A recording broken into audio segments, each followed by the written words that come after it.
Constitutional position पे बैठे हुए व्यक्ति के पास बहुत जानकारी होती है। पंकज जी की अचानक बातें खुल जाए, जैसे मैं बोल रहा हूँ ना, ये जेन्युइन कंसर्न है, it is a genuine concern. कोई माने ना माने, Pankaj ji is very happy. Pankaj ji कह रहे अभी हो जाए, अभी हो जाए, बस तो बस हो जाए, फिर तो हो गया काम। अनुराग जी, पंकज जी, पंकज शर्मा, रोहित आ रहा हूं, रोहित बोले नहीं है, पंकज जी बोले नहीं, सतीश जी बोले नहीं है, पंकज जी एंड सतीश जी, पंकज दादा आ रहा हूं, रोहित बोले नहीं है, पंकज जी बोले नहीं, आ रहा हूं। संबंधित सीताराम केसरी की धोती को किस प्रकार से कांग्रेस मुख्यालय में खोलकर सोनिया गांधी के इशारे पर सोनिया गांधी जी के चमचों ने बाहर करने का काम किया था। पंकज जी आ रहा हूं। जगदीप धनखड़ जी ने अपने सिग्नेचर से इस्तीफा दिया है और स्वास्थ्य के हवाले से इस्तीफा दिया है। ये विपक्ष में बैठे खुजली के बीमारी से ग्रसित राजनेता इतने व्याकुल हो गए हैं कि हड़बड़ाहट इतना बोलूंगा रोहित, लेकिन पंकज जी आप कुछ कह रहे थे। मैं तो आपको एक ये बात बता रहा था कि पिछले 11 साल से ये एक नया भारत है और हम इस नए भारत में रह रहे हैं। तो नए भारत का ये नया दस्तूर है। शहर के आईन में ये मद भी लिखी जाएगी। शेर सुनिए, शहर के आईन में ये मद भी लिखी जाएगी, जिनका रहना है तो कातिल की सिफारिश चाहिए। और एक शेर सुनिए, कातिल ने किस सफाई से धोई है आस्तीन, उसको खबर नहीं कि लहू बोलता भी है। एक बात याद रखिएगा, जो लोग ये समझ रहे हैं कि जगदीप धनखड़ इतिहास के कूड़ेदान में चले गए हैं, वो ये याद रखें और थोड़े दिन बाद देखेंगे। उनको इस तरह आसानी से खारिज मत करिए, वो इतिहास का कूड़ा सड़क पर बिखेर देंगे। ये जो कुछ हुआ है, आज आप इस पर खुश हो लीजिए कि भारतीय जनता पार्टी ने एक उपराष्ट्रपति को, चूंकि वो उनकी बातें नहीं मान रहा था, इस्तीफा देने पर मजबूर कर दिया। लेकिन क्या भारत जैसे लोकतंत्र के लिए ये सुखद घटना है?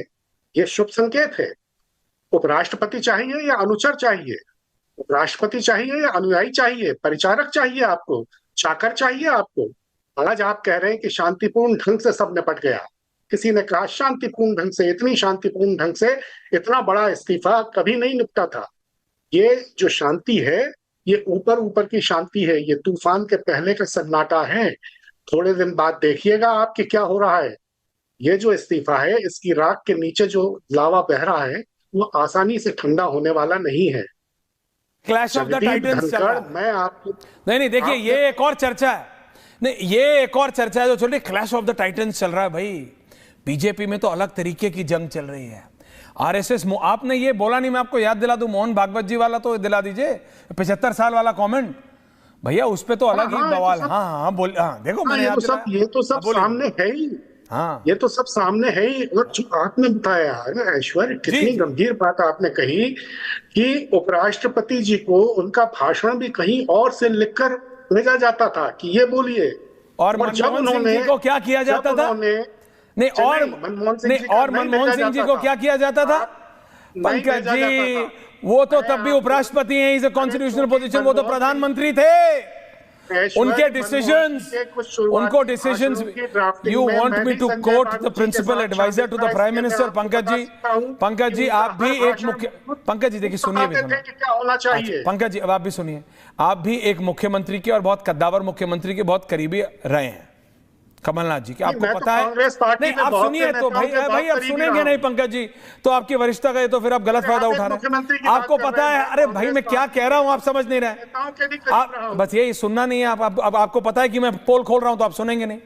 आपको पता है how important chief minister. No, अरे तो भैया प्राइम मिनिस्टर कितने इंपॉर्टेंट होता है। क्या आपने प्रधानमंत्री के पूर्व प्रधानमंत्री के पूर्व एडवाइजर्स की नहीं सुने कि उनकी स्पीच पहले जाती थी, वेट होती थी, उसमें से काट दिया जाता था, क्या बोलना है क्या नहीं बोलना है, फिर आता था। I can quote it Pankaj ji, आप गलत किताबें पढ़ रहे हैं। सत्य है, आप जो बोले वही सत्य है, जो आप बोले बस वही मतलब भ्रम वाक्य है, और कुछ तो है ही नहीं, है ना पंकज जी। अभी छोड़िए, मनमोहन सिंह जी के शुरुआती भाषणों की ड्राफ्टिंग पंकज जी प्लीज, पंकज जी साथ मैं भी शामिल था, मुझे पता है कैसे लिखे जाते। संजय बारू साहब की 1-2 किताबें पढ़ लीजिएगा, आपको थोड़ा ज्ञानवर्धन हो जाएगा। मैं आपसे कह रहा हूं, ending comments for everyone. Thank you very much.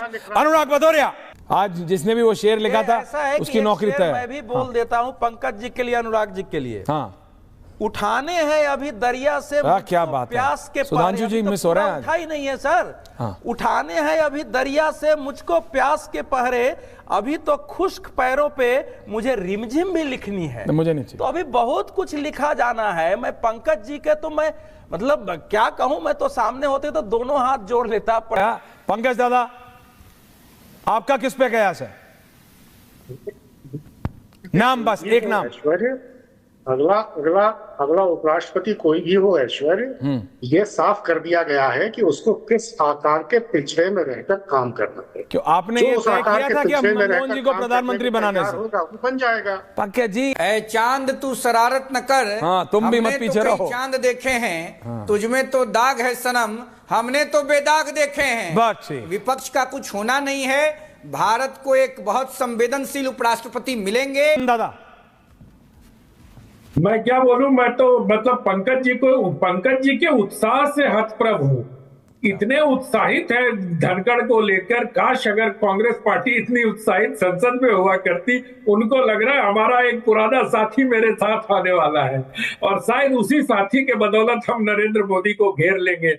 चलिए, अच्छा सपना देख रहा है। पिछले बहस में आपने मुंगेरी लाल का भी जिक्र किया था और इतने सारे लोगों ने शेर सुनाया। मुझे तो शेर और शायरी में कोई इंटरेस्ट नहीं है भैया, मुझे आता नहीं है। पर पंकज जी की बातों को सुनकर अजीत का एक डायलॉग जरूर याद आ रहा है कि जिनके मकान खुद शीशे के होते हैं वो दूसरों के घरों पर पत्थर नहीं फेंका करते हैं। पंकज जी, और आपको तो भाषण लिखने का बहुत लंबा अनुभव है।